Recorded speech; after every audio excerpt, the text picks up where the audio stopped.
The annual City Charity Gala was a battlefield disguised as a party. Emma Sullivan knew this better than anyone. For 3 years, she had navigated this glittering minefield as the executive assistant to Richard Thorne, a man whose ego was far larger than his company's market cap. Her job was to be invisible, efficient, and to anticipate his every need, which tonight mostly involved fetching him champagne and laughing politely at his terrible jokes. She stood a few feet behind him, a ghost in a simple but elegant navy dress, as he held court with a group of investors. "And that's when I told my assistant, Emma," Thorne said, gesturing vaguely in her direction without looking at her, "that if she couldn't even get me a tea time at the club, what was I even paying her for?" He laughed, a loud, braying sound, and the investors chuckled along nervously.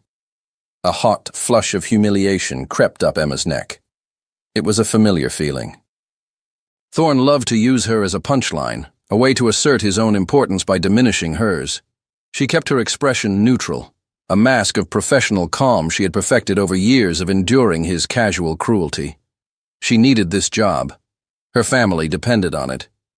"Excuse me, Richard," one of the investors said, looking past Thorne, "but I believe Damien Blackwood is heading this way." The atmosphere shifted instantly.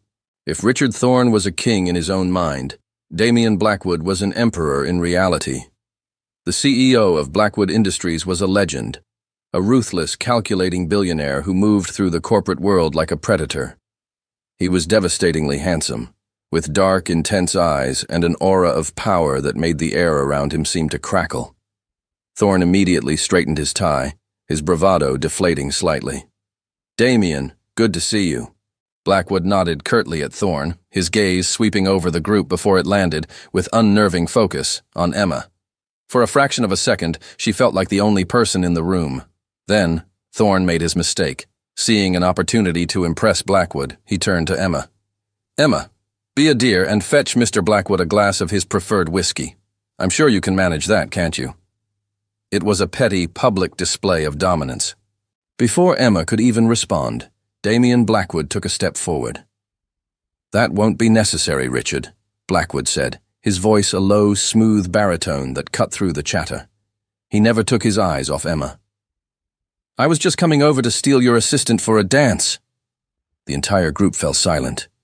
Richard Thorne stared, his mouth slightly agape. Damien Blackwood held out his hand to Emma, his dark eyes challenging her. It was a rescue, a lifeline thrown in the middle of her public execution. Without a second thought, she placed her hand in his. It was warm and strong. "If you'll excuse us," Damien said, not as a question, as he led Emma away from the stunned group and toward the dance floor, leaving her boss looking foolish and dismissed.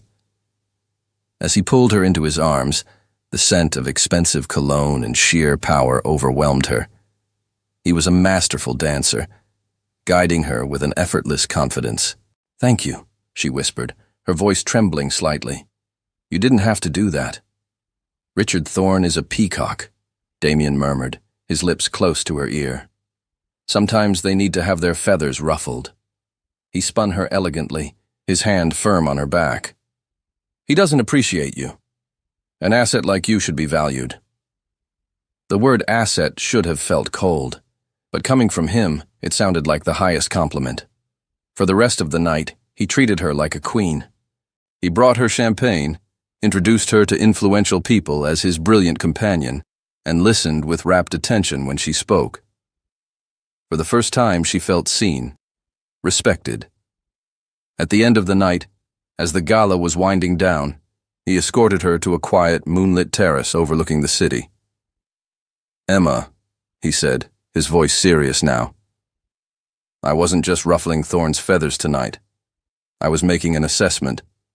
And I was right. You are wasted on him." He moved closer, his presence magnetic. "I'm going to make you a proposal. It's unconventional, but I believe it could be mutually beneficial."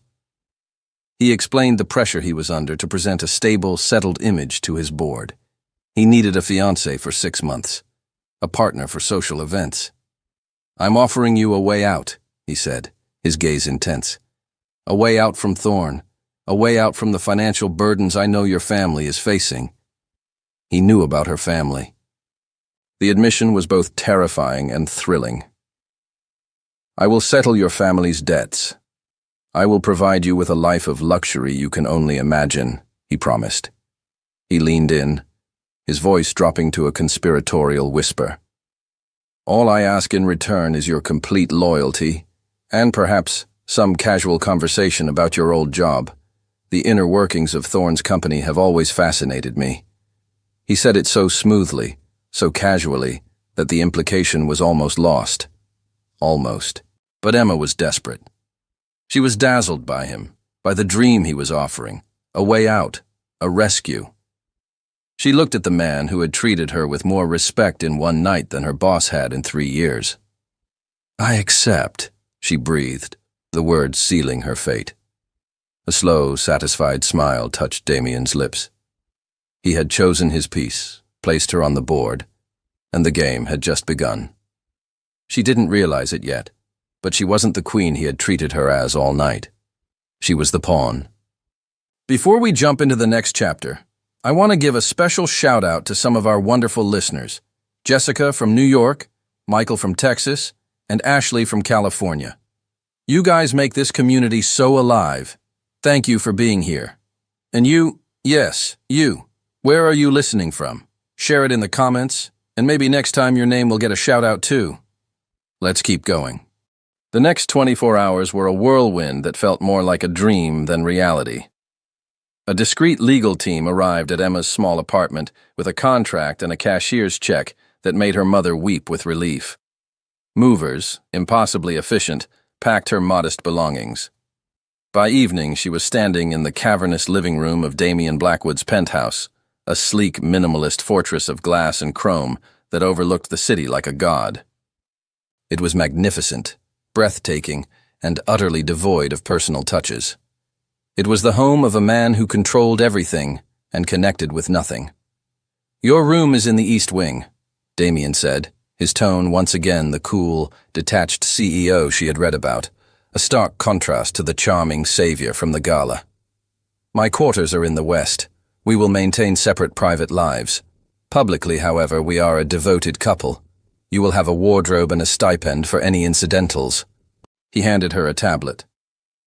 "This contains your schedule." "Our schedule," he corrected himself. "Social events, dinners, and a few key board meetings I'll need you to attend. Familiarize yourself with it." That evening, they had their first dinner together on a terrace that seemed to float among the stars.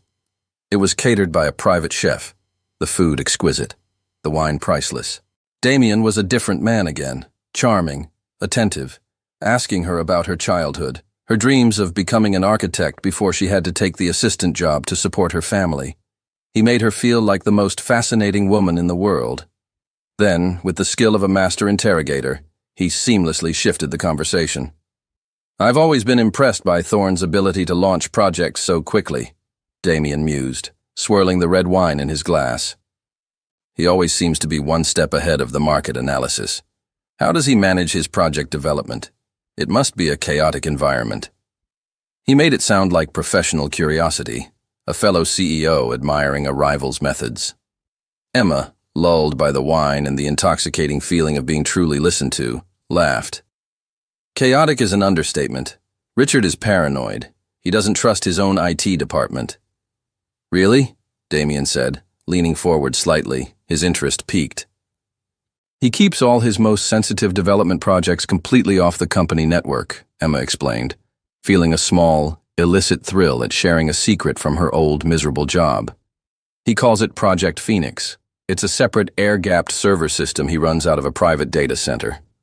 Only he and 2 of his most trusted engineers have access." She didn't share the location of the data center or the names of the engineers. It was just an anecdote, a piece of workplace gossip. But she saw it. Just for a fraction of a second, as she mentioned the name Project Phoenix, Damien's eyes lit up with a flash of triumphant, predatory light. It was a glint of steel, quickly masked by his charming smile. But she had seen it. He had gotten what he wanted. A sudden cold wave of unease washed over her. It felt as if she had just carelessly handed a master locksmith the key to a secret door. She pushed the feeling down. It was nothing. She was being paranoid. After all, she didn't work for Richard Thorne anymore. Her loyalty was to Damien now. "That's fascinating," Damien said, taking a slow sip of his wine, his expression once again relaxed and unreadable. "You're very observant, Emma. It's a valuable quality." The compliment was meant to soothe her, but the cold feeling lingered. She had the distinct, unsettling impression that she had just made her first move in a game she didn't even know she was playing. The next morning, 2 sleek black boxes were waiting for Emma on the marble island in the kitchen. Inside were the latest, top-of-the-line laptop and smartphone from Blackwood Industries' own tech division. "A welcome gift," Damien said as he entered the room, already dressed in a sharp, tailored suit. "To help you get settled and to make our communication more seamless." Emma knew, with a sinking feeling, that it was more than that. These devices weren't gifts. They were tools. His tools. She had spent enough time around powerful men to know that nothing came without a price, without a hidden purpose. She accepted them with a polite smile, her mind already racing. If he was going to monitor her, she would have to be smarter. The days that followed fell into a strange, intoxicating rhythm. Damien continued his subtle interrogations, weaving questions about Thorne's business practices into their casual dinner conversations. He was a master at it, making every query sound like idle curiosity. Emma, now wary, became a master of her own, learning to answer with just enough information to satisfy him without giving away anything truly critical. It became a dance, a high-stakes game of cat and mouse, and to her surprise, she found it exhilarating.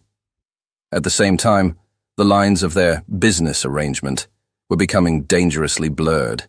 He took her to a private showing at an art gallery, and they spent hours debating the merits of abstract expressionism, their conversation sparking with an intellectual chemistry she had never experienced before. He discovered her love for old black-and-white films, and they spent a rainy Sunday in his private theater, watching Hitchcock movies and arguing about the endings.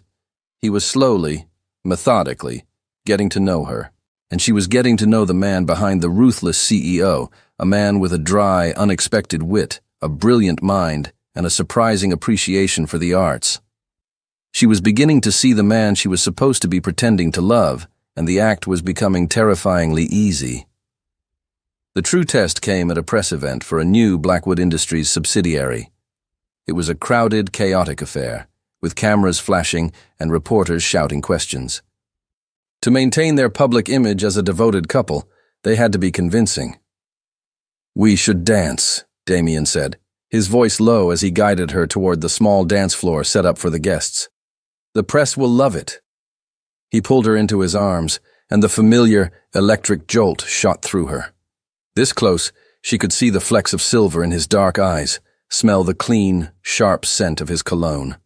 The rest of the room, the cameras, the noise, it all faded away. "You're playing a dangerous game, Mr. Blackwood," she whispered, her voice barely audible over the music, testing him. He looked down at her, a slow, knowing smile playing on his lips. He leaned in, his breath warm against her ear. "The question is, Miss Sullivan," he murmured, his voice a low, husky rumble, "who's winning?" Before she could answer, he spun her around, dipping her low in a dramatic, theatrical move. The cameras flashed wildly. As he pulled her back up, his face was inches from hers. The air crackled with a tension that had nothing to do with the cameras, and then he kissed her. It was meant for the press, a public display to sell their story. But the moment his lips touched hers, all pretense vanished. It wasn't a chaste, polite kiss. It was deep, hungry, and breathtakingly real. It was a kiss that spoke of weeks of pent-up tension, of a grudging admiration that was turning into a dangerous attraction. He pulled away, his eyes dark with an emotion she couldn't decipher. They were both breathing heavily, their carefully constructed masks shattered. The kiss had been for show, but it had felt like a confession. And it left them both shaken, wondering where the game ended and reality began. The kiss at the press event changed everything. It was a crack in the flawless facade of their arrangement, and in the days that followed, neither of them knew how to repair it. A new, awkward tension settled between them. The easy banter was gone, replaced by a charged silence. They avoided being alone together, their conversations becoming brief and strictly professional, as if they were both terrified of the reality that single kiss had exposed. Damien threw himself back into his work with a vengeance, becoming the cold, distant CEO once more. But Emma could see the difference. She would catch him watching her from across the room, his expression a mixture of frustration and something else she couldn't name.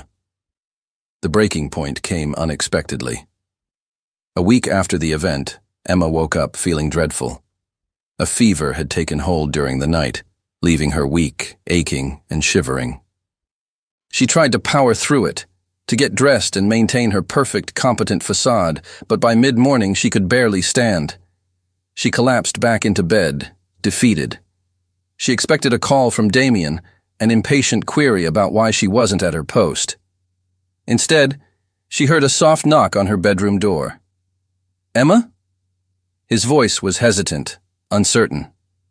"I'm fine," she called out, her voice a weak, scratchy version of her own. "Just a little under the weather. I'll be up in a bit." The door opened anyway. Damien stood there, holding a tray with a glass of water, a bottle of fever-reducing medication, and a bowl of steaming broth. He was still in his suit, but his tie was loosened, his usual corporate armor slightly askew. "You're not fine," he stated, his eyes scanning her pale face and flushed cheeks with the practiced efficiency of a diagnostician. "You have a fever." He walked in, placing the tray on her bedside table. He didn't call for a doctor or his household staff. He simply took charge. "Sit up," he commanded, his voice firm but gentle. He helped prop her up with pillows, his hands surprisingly careful. He handed her the medication and the glass of water, waiting until she had swallowed them. "Now eat. You need to keep your strength up." Emma was too stunned to argue. She obediently sipped the warm, comforting broth, watching him as he moved around her room, drawing the curtains to dim the harsh light, adjusting the thermostat. He was completely out of his element, the master of the universe looking awkward and uncertain as he tried to perform these simple acts of care. He pulled a chair from her desk and sat beside the bed, a silent, watchful guardian. "You should be at work," she murmured, her eyelids feeling heavy. "I cancelled my meetings," he said simply, as if it were the most natural thing in the world. She was too weak to fight, too tired to question it. She drifted into a feverish sleep, and for the rest of the day, he was a constant, quiet presence. He would wake her gently to take more medication, to drink more water. At one point, she woke from a restless, fever-induced dream to find him placing a cool, damp cloth on her forehead, his touch incredibly gentle. Later that night, the fever finally began to break. She woke to find the room dark, save for the soft glow of a single lamp. Damien was still there, slumped in the chair, asleep. His head was tilted back, his face relaxed in sleep, stripped of its usual intensity. He looked younger, more vulnerable than she had ever seen him. A book lay open in his lap. He had been reading to her. She hadn't been dreaming it. She remembered snippets of his low, soothing voice, weaving stories from a book of classic myths he must have retrieved from the library. A wave of profound, overwhelming emotion washed over her.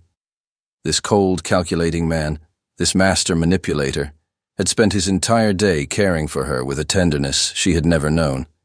As she watched him, his breathing deep and even, he stirred in his sleep. He murmured something, his voice thick with slumber. "Shouldn't feel this way," he whispered to the empty sleeping room. "You were just the plan." Emma froze, every muscle in her body going rigid. The words, spoken in the unguarded honesty of sleep, hit her with the force of a physical blow. The plan. He had called her an asset. He had called her a partner. But in the deepest, most honest part of his mind, she was just the plan. A terrible, cold dread seeped into her bones, chilling her more than the fever ever had. She lay perfectly still, her eyes wide open in the darkness, her heart shattering into a million pieces. The man who had just shown her such incredible kindness was the same man who had orchestrated her entire life for his own gain. The word echoed in the silent room, a poison that tainted everything. Plan. The word plan became a splinter in Emma's mind, festering, poisoning every interaction. The next morning, her fever was gone, but it had been replaced by a chilling, clear-headed certainty. The kindness Damien had shown her, the moments of genuine connection, the breathtaking kiss. She now saw them all through a new, terrifying lens. Were they real, or were they just calculated moves in his game? She had to know. She returned to her duties, her professional mask perfectly in place. She was polite, efficient, and distant. Damien, seemingly relieved that she was well and that the awkward intimacy of the sick room was behind them, returned to his own cool, professional demeanor. But now, Emma was watching him, not as a woman falling in love, but as the executive assistant she had been trained to be. She was an expert at observing powerful men, at anticipating their needs, at understanding their secrets, and she turned all of that formidable skill on Damien. She paid attention to the way his eyes would flicker with interest when she accidentally let slip a detail about Thorne's old supply chain logistics. She noted the specific, targeted nature of his casual questions about Thorne's international partners. He wasn't just curious about his rival. He was mapping out his rival's entire corporate structure, using her as his guide. The final piece of the puzzle she needed was access. Her own laptop, the gift he had given her, felt like a spy in her hands. She knew anything she did on it would be monitored. But Damien had made one crucial mistake. In his arrogance, he had underestimated her. He had seen her as a competent assistant, a beautiful pawn. But he had never imagined she was as intelligent or as technically savvy as he was. One evening, while Damien was at a dinner she had begged off of, feigning a lingering headache, she put her own plan into motion. She went into his office. It was his inner sanctum, the one place he felt completely secure. She sat down at his personal desktop computer, the heart of his empire. It was, of course, password protected.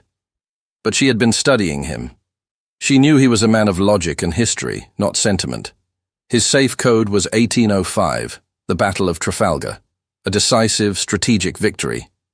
He wasn't a man who would use a birthday or a pet's name. He would use something that signified power and intellect. She tried a few combinations based on historical battles and famous strategists.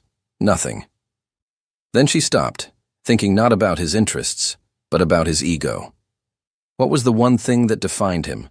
The one thing he had built his entire identity around? She typed in a new password, Blackwood 1. The screen unlocked. Her heart hammered against her ribs. She had done it.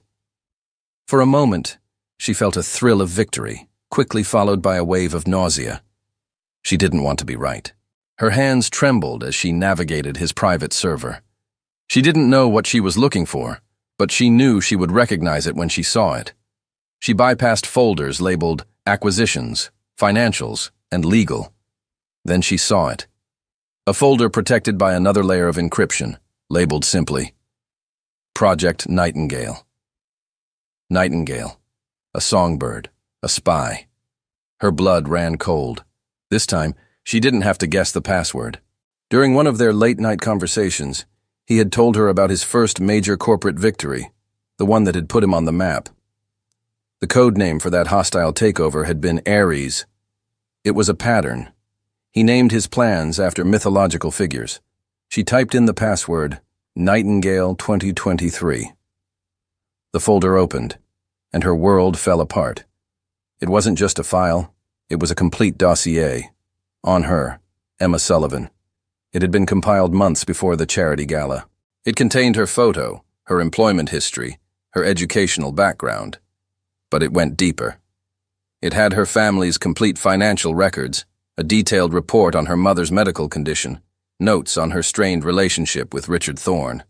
It was a blueprint of her life, with every vulnerability, every pressure point, meticulously highlighted. And then she saw the final document, a strategy memo written in Damien's own sharp, decisive style. The objective was clear, stated in cold corporate language. Objective: acquire Thorn International via hostile takeover. Phase 1 requires access to proprietary data related to Project Phoenix. Method: identify and leverage key personnel. Target: Emma Sullivan, Executive Assistant. Sullivan is competent, undervalued, and under significant financial and personal duress. She is the ideal asset. Execution: engineer a rescue scenario at a public event. Establish a contract-based personal relationship, e.g., fake engagement, to ensure loyalty and proximity. Exploit relationship to subtly extract necessary intelligence. Once Project Phoenix is compromised, initiate takeover. Sullivan becomes a disposable asset. Disposable asset.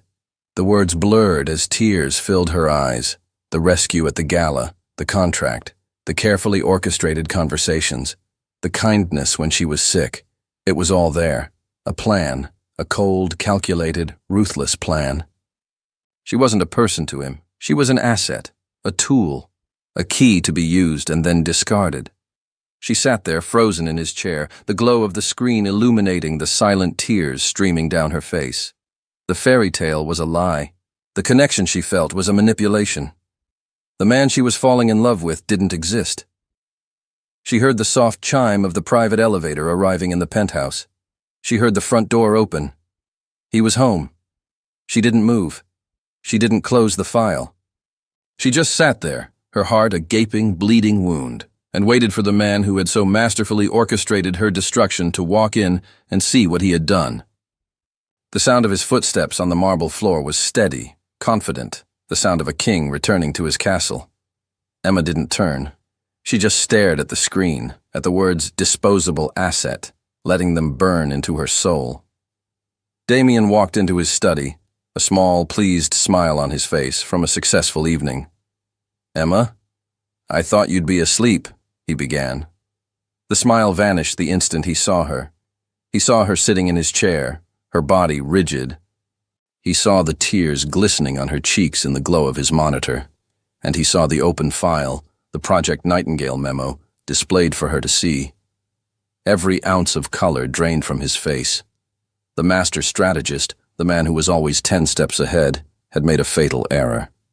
He had been so consumed by his growing feelings for her that he had forgotten the cold, hard evidence of his own treachery. "Emma," he said, his voice a strangled whisper. He took a step toward her, his hand outstretched. "Don't," she said, her voice terrifyingly quiet, devoid of all its usual warmth. She finally turned to look at him, and the look in her eyes was one of pure, shattered devastation. "Don't you dare touch me." "It's not what you think," he began, the words sounding weak and pathetic even to his own ears. "Isn't it?" she asked, a bitter, broken laugh escaping her lips. "It seems perfectly clear to me. Identify and leverage key personnel. Ideal asset. Disposable asset. Is there any part of that I'm misunderstanding, Damien?" The use of his first name was a slap in the face, a rejection of any intimacy, real or feigned, that had existed between them. "That was the beginning," he said, his voice desperate. "That was the plan, yes, but it changed. The moment I met you, it started to change." "When?" she shot back, standing up, her body trembling with a rage born of deep, profound hurt. "When did it change? Was it before or after you put a tracking device in my phone? Was it before or after you asked me about Project Phoenix over a romantic dinner? Was it before or after you held my hand while I was sick, knowing you were the architect of my entire life?" Every word was a dagger, and everyone hit its mark. He had no defense. Everything she said was true. "I fell in love with you," he said, the words raw and desperate. "I know it started as a lie, but what I feel for you now, it's real. Emma, please, you have to believe me." "Believe you?" she cried, the tears finally breaking free, streaming down her face. "How? How can I ever believe a single word that comes out of your mouth again? Your entire world is built on lies and manipulation. You see people as assets, as pawns on your chessboard." She gestured wildly between the two of them. How do I know that this right now isn't just another move in your game? A new strategy to keep your asset compliant now that she's discovered the truth. The accusation struck him harder than any physical blow. He saw in her eyes that he had so perfectly constructed her prison of lies that he had left himself no way out. He had made himself untrustworthy. "What we have," he started, his voice breaking. "We have nothing," she screamed, the sound echoing in the cold, sterile office. "We have a contract based on a lie. A relationship built on deceit. You didn't rescue me, Damien. You just put me in a prettier cage." She walked over to his desk, her movements stiff, robotic. With trembling fingers, she slid the heavy diamond ring from her finger, the symbol of their fake engagement, the beautiful, glittering lie. She placed it on the polished surface of his desk, next to the keyboard that had revealed his betrayal. The sound was a small, final click in the deafening silence. "Our contract is broken," she said, her voice now hollow, empty of all emotion. She turned and walked toward the door, not looking back. "Emma, wait," he pleaded, his voice filled with a panic he had never felt before. "Don't go. We can fix this." She paused at the door, her back still to him. "There's nothing to fix," she whispered. "There was never anything real to break." And then she was gone, leaving him standing alone in the heart of his empire. He had won his war against Richard Thorne. He had achieved his objective. But in doing so, he had just lost the only thing he had belatedly, foolishly realized he couldn't live without. "Hey dear, don't forget to hit subscribe and help us grow. Thank you for being here." Emma walked out of the penthouse and never looked back. She didn't go back to her old apartment. She couldn't. It felt like a relic from a life that no longer existed. Instead, she called the only person she could, a friend from college, and crashed on her sofa. Her entire world condensed into a single, hastily packed overnight bag. For Damien, the days that followed were a special kind of hell. The penthouse, once a symbol of his power and control, now felt like a vast, empty tomb. Every room, every object, was a reminder of her. The book of myths he had read to her, left on the bedside table in her room. The half-empty bottle of wine from a night they had spent talking on the terrace. The scent of her perfume that seemed to linger in the air. He was haunted. His first instinct was to use his power, to find her, to force her to listen, to fix this the way he fixed everything, with money and influence. But her words echoed in his mind. "How can I ever believe a single word that comes out of your mouth again?" He knew she was right. Any grand gesture would be seen as another manipulation. So he did the only thing he knew how to do. He executed the plan. With the information Emma had unknowingly provided, compromising Project Phoenix was brutally efficient. Damien launched his hostile takeover of Thorne International. It was a masterclass in corporate warfare. Within a week, Richard Thorne's company was in ruins, its stock had plummeted, and the board, facing financial annihilation, voted to accept Blackwood Industries' acquisition offer. The business world celebrated Damien's victory. He was on the cover of every financial magazine, hailed as a genius, a visionary, a king who had conquered another kingdom. He attended the final board meeting at Thorne International, a victor accepting the spoils of war. But as he sat in the chair that had once belonged to his rival, he felt nothing. The victory was hollow, tasteless. It meant nothing without her. Meanwhile, Richard Thorne, stripped of his company, his power, and his pride, was consumed by a bitter, vengeful rage. He knew he had been outplayed, but he couldn't figure out how Blackwood had gotten to Project Phoenix. Then he remembered the gala. He remembered Blackwood's sudden, inexplicable interest in his mousy, unassuming assistant. He found Emma's new address through a private investigator. He waited for her outside her friend's apartment building, his face a mask of smug, malicious satisfaction. "Well, well, well," he said as she approached, making her freeze in her tracks. "The little bird who flew the coop." "What do you want, Richard?" Emma asked, her voice tired. "I just wanted to congratulate you," he sneered. "It was you, wasn't it? You were his weapon all along. He saw you, a pathetic, desperate little thing, and knew you'd be the perfect tool to get what he wanted. He took a step closer, his voice dropping to a conspiratorial whisper. He played you perfectly, made you feel special, rescued you, and you fell for it. You gave him everything he needed to destroy me. Congratulations, Emma. You were the best, most effective tool he's ever used. The words, though spoken with malice, were a confirmation of her worst fears. She had been a weapon, a tool. She said nothing, simply pushing past him and walking into the building, his mocking laughter following her down the hall. Damien found out about Thorne's visit that evening.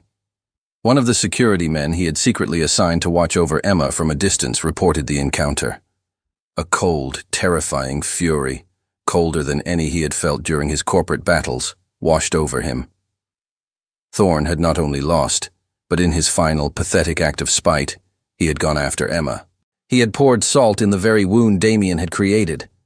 In that moment, Damien realized the true extent of his failure. In his quest to destroy one enemy, he had created a permanent, unbreachable wall between himself and the only person he had ever truly loved.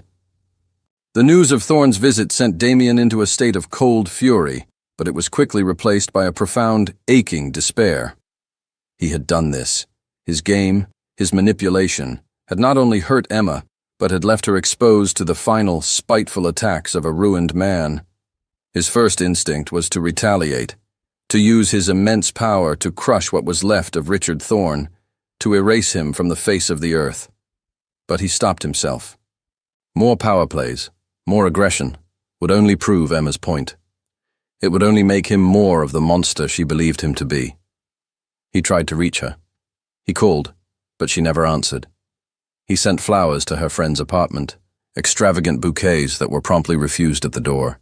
He had a piece of jewelry delivered, a stunning diamond necklace from a designer she had once admired, but the box was returned to his office the next day, unopened. He was a man who could move markets, topple corporations, and bend entire industries to his will, but he was utterly powerless to get the one woman he loved to even speak to him. Money, power, luxury, the tools he had always used to get what he wanted, were useless. They were part of the poison, not the antidote. He realized he had to do something completely out of character. He had to show her, not tell her, that he was changing. He had to prove that he understood the depth of his betrayal. A few days later, a black car pulled up in front of the modest suburban home where Emma's parents lived. Damien Blackwood stepped out, not in one of his usual power suits, but in simple dark trousers and a cashmere sweater. He looked less like a corporate titan and more like a man on his way to a funeral. He knocked on the door, his heart pounding in his chest with a nervousness he hadn't felt since his very first business deal. Emma's father opened the door. He recognized Damien immediately, his face a mixture of shock, confusion, and a father's protective anger. "What do you want?" Mr. Sullivan asked, his voice firm, blocking the doorway. "Sir," Damien began, his own voice humbled, stripped of its usual command. "I'm not here to cause trouble. I'm here because I need to talk to you and your wife. It's about Emma." He spent the next hour sitting in their small, tidy living room, a place so filled with warmth and genuine love that it felt like a foreign country to him. He confessed everything. He told them about his ruthless plan to destroy Thorne, about how he had identified Emma as a tool, about the fake engagement, the manipulation, the lies. He didn't spare himself.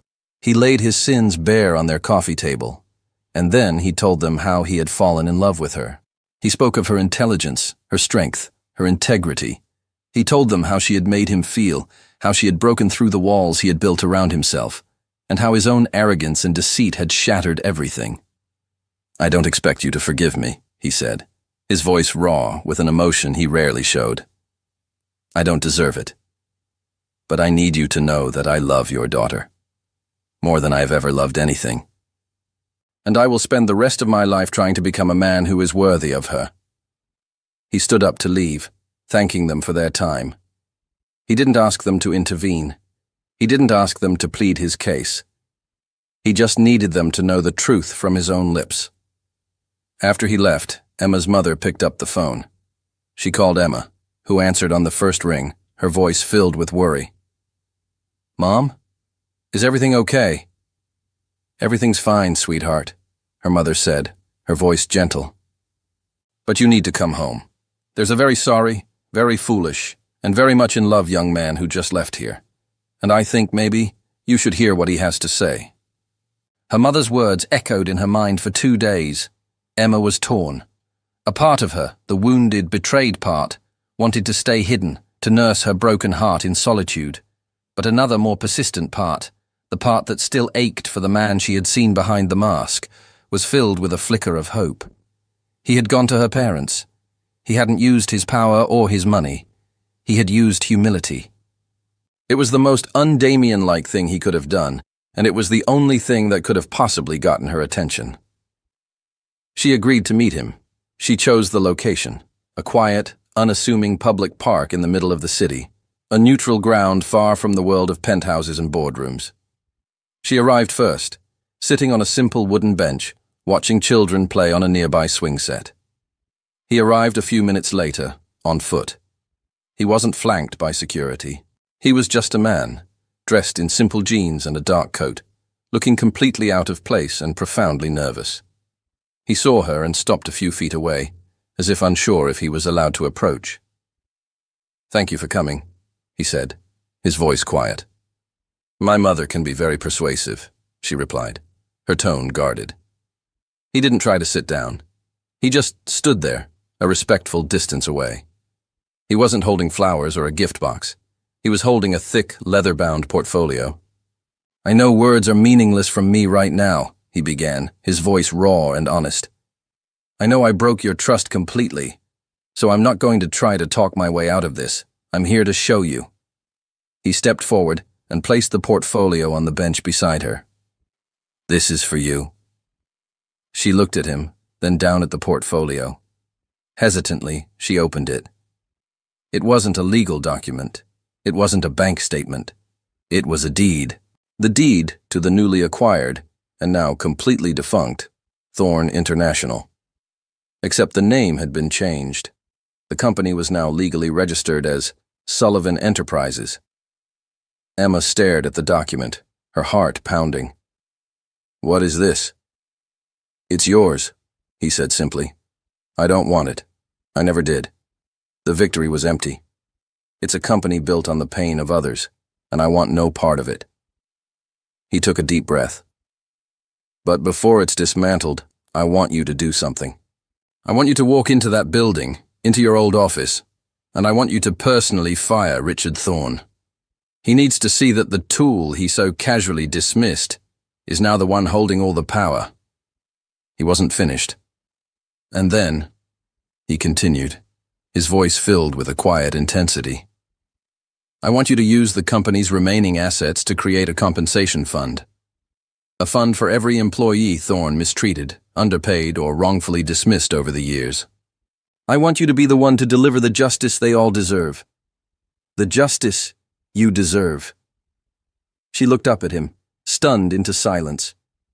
This was not a gift of money. This was a gift of power. Her power. He wasn't trying to buy her forgiveness. He was handing her the sword, trusting her to wield it.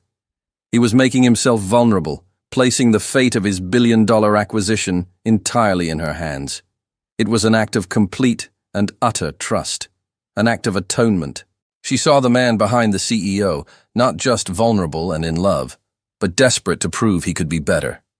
Desperate to be the man she needed him to be. Tears welled in her eyes, but this time, they were not tears of pain or betrayal. They were tears of a dawning, fragile hope. "This doesn't change what you did, Damien," she said, her voice trembling. "I know," he replied, his own voice thick with emotion. "I know it doesn't. But I hope it shows you the man I want to be. For you." The next day, Emma Sullivan walked through the glass doors of her old office building. She was not the same woman who had scurried through these halls, trying to make herself invisible. She was dressed in a sharp, elegant power suit, her posture confident, her expression calm and resolute. Damien was with her, but he walked a step behind, a silent, supportive presence. He was not the CEO of Blackwood Industries today. He was, as he had put it, her senior advisor. The power in the room belonged entirely to her. The news of their arrival spread through the office like wildfire. Whispers and stunned stares followed them as they walked directly to the CEO's office on the top floor. Richard Thorne was sitting behind his desk, his former desk, when they entered without knocking. He looked up, his face a mask of arrogant disbelief. "What is the meaning of this?" he blustered, standing up. "You can't just barge in here." "And you," he sneered, pointing a finger at Emma. "You have some nerve showing your face here after what you did." Emma didn't flinch. She walked calmly to the desk and placed the portfolio containing the new company deed on its polished surface. She slid it across to him. "It's Sullivan Enterprises now, Richard," she said, her voice cool and even. "And this is no longer your office." Thorne stared at the document, his face turning a shade of mottled purple as the reality of his situation crashed down on him. He had been utterly, completely defeated. "You," he stammered, looking from the deed to Damien, who stood silently by the door. "You did this." "No," Emma said, correcting him. "You did this to yourself. Your arrogance, your cruelty, the way you treated the people who worked for you. It all led to this moment." She looked him straight in the eye, savoring the moment she had dreamed of. "Richard Thorne, your employment with this company is terminated, effective immediately. Security will escort you from the building." Thorne, defeated and speechless, could only stare at her, the woman he had dismissed as a nobody, the tool who had just dismantled his entire life. He made one last pathetic attempt to wound her. "He'll get tired of you," he spat, gesturing toward Damien. "A man like that always does." A small, confident smile touched Emma's lips. "The difference, Richard," she said, her voice clear and strong, "is that I never needed him. But he seems to think he needs me." After security had escorted a sputtering, humiliated Richard Thorne from the building, a profound silence settled over the office. The victory was complete. It was hers. Emma sank into the large leather CEO chair, the chair she had so often stood before, feeling small and insignificant. She had done it. Damien walked over to the desk, his eyes filled with a look of pure, unadulterated adoration. He leaned against it, looking down at her. "How does it feel?" he asked softly. "It feels," she said, a slow smile spreading across her face, "like justice." He smiled back, a genuine warm smile that reached his eyes. The tension of the past few weeks seemed to melt away, leaving only the two of them in the quiet office. The war was over. "So," he said, his voice a low, hopeful murmur, "what do we do now?" Emma leaned back in the ridiculously large CEO chair, the leather cool against her back. She looked at Damien, at the man who had orchestrated her life, and then handed her the power to reclaim it. The victory over Thorne was sweet, but it was a hollow prize if the future remained unwritten. "Now," she said, her voice quiet but firm, her gaze holding his. "Now we talk. No games, no plans, no corporate strategy. Just you and me." He nodded, his expression serious. He pulled up a chair, not the imposing one behind the desk, but a simple visitor's chair, and sat opposite her. For the first time, they were truly on equal footing. "I'm listening," he said, and so she began. She laid her heart bare, not with the screaming rage of their last confrontation, but with a raw, painful honesty. She told him about the humiliation she felt that first night at the gala, and the dizzying hope he had given her. She described the cold dread she felt every time he asked about Thorne, the feeling of being a pawn in a game she didn't understand. She told him about the soul-crushing devastation of finding the file, of seeing the words, "disposable asset." "You didn't just lie to me, Damien," she said, her voice thick with unshed tears. "You made me question my own judgment, my own feelings. You made the most real connection I've ever felt feel like a symptom of my own foolishness." He didn't interrupt. He didn't make excuses. He just listened, his face a mask of profound gut-wrenching guilt. He absorbed every word, every ounce of her pain, as if it were a punishment he knew he deserved. When she was finished, a heavy silence filled the room. You're right, he said finally, his voice hoarse. Everything you've said is true. There is no excuse for what I did. I was arrogant, and I was a coward. He looked at her, his own vulnerability now laid bare. The truth is, Emma, I've spent my entire life building walls, seeing people as threats or assets. It's how I survived my childhood. It's how I built my empire. Control was the only thing that made me feel safe. He took a shaky breath. And then you came along. You didn't fawn over my money. You weren't intimidated by my power. You challenged me. You made me laugh. You made me feel human. And it terrified me. The plan was my shield. As long as you were just the plan, I could keep you at a distance. I could tell myself I was in control. He leaned forward, his eyes pleading. But it was a lie. I lost control the moment I met you. I love you, Emma.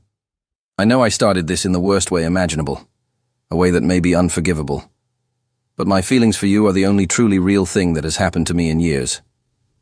Please, he whispered, his voice breaking. Give me a chance to prove it to you. A real chance. She looked at him, at this brilliant, powerful, broken man who was finally, truly surrendering. The anger in her heart had been replaced by a deep, aching empathy. She had wanted honesty, and he had given it to her, in all its painful, ugly truth. One chance, she said, her voice soft but clear as a bell. But it will be on my terms. A wave of relief so profound it was almost painful washed over his face. Anything, he said. Our new contract, she continued, a small, determined smile playing on her lips, will have no clauses, no fine print, just one rule. What is it? He asked, ready to agree to anything. Total honesty, she said, her gaze unwavering. Always, no matter how difficult. No more games. No more secrets. He stood up, walked around the desk, and knelt before her, taking her hands in his. He looked up at her, his eyes shining with a promise that was more binding than any legal document. I accept, he said, his voice thick with emotion. She leaned forward, and he met her halfway. They kissed, not with the fiery passion of their first kiss or the desperation of their last, but with a new, tender reverence. It was a kiss that sealed a new deal, a new beginning, a contract of the heart. 1 year later, the sleek, modern office that had once belonged to Richard Thorne was unrecognizable. The dark, imposing furniture was gone, replaced by bright, open-plan workspaces. The walls were adorned with vibrant art from local artists. It was no longer the headquarters of a defunct corporation. It was the bustling home of the Sullivan Foundation, a non-profit organization dedicated to providing legal aid and financial support to victims of corporate malpractice. At the head of the large conference table, Emma Sullivan led a board meeting, her voice confident and clear as she outlined their next major initiative.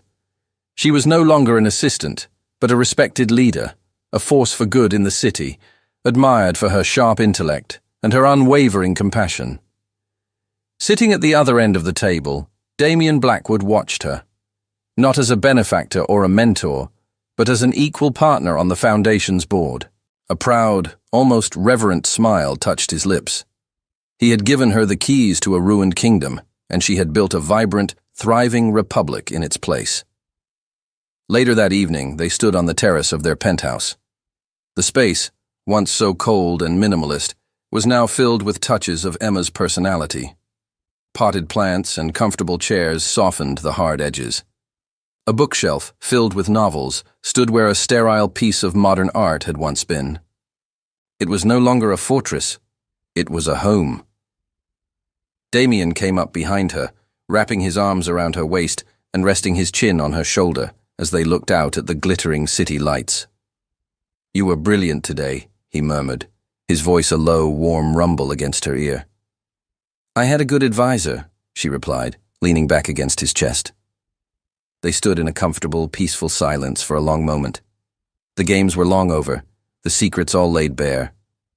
What was left was a quiet, steady love built on a foundation of honesty and mutual respect. I'm glad my plan went so wrong, he whispered, pressing a soft kiss to her hair. She turned in his arms to face him, a playful, knowing smile on her face. She reached up and straightened his tie, a gesture that was once part of her job, but was now an act of simple, loving intimacy. "It was," she said, her eyes sparkling, "the best deal you ever made." He smiled, a genuine, happy smile that still made her heart skip a beat. He leaned in and kissed her, not with the fire of their first tumultuous encounters, but with the deep, abiding warmth of a love that was real, earned, and built to last. They were no longer pieces in a game, but partners in a life they had chosen and built together. Our story ends here, my dear, but many more are waiting for you. Subscribe, tell me in the comments what you felt about this one, and we'll meet again very soon. Thank you, and see you in the next story.